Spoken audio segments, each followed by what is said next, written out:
முதலமைச்சர் தலைமைச் செயலகம் மீண்டும் வந்துவிட்டார்.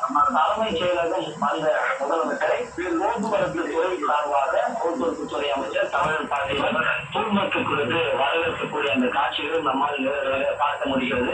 அதே போல அந்த பேருந்தினுடைய மினி வெர்ஷனாக அந்த சிறிய அந்த பேருந்து போன்றது ஒரு பரிசையும் தமிழ்நாடு முதலமைச்சருக்கு போக்குவரத்து துறை சார்பில் வழங்கப்படுகிறது.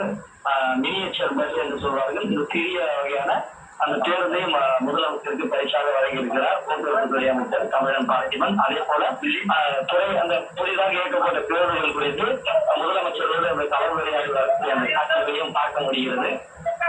சூழல்ல அவர் ஆய்வு மேற்கொண்ட பின்னர் தமிழ்நாடு முதலமைச்சர் மீண்டும் தலைமைச் செயலகத்திற்கு வந்துவிட்டார். தலைமைச் செயலகம் வந்த அவரை போக்குவரத்து துறை சார்பாக அவருடன் உரையாடக்கூடிய அவர் தலைமைச் செயலகத்தில் அவருடைய இருக்கைக்கு புறப்பட்டார். இருக்கைக்கு புறப்பட்ட அவர் அடுத்த கட்டங்களாக அதிகாரிகளுடன் ஆலோசனை மேற்கொள்ள இருக்கிறார். தமிழ்நாடு அரசு போக்குவரத்து கழகங்களுடைய சார்பில் 300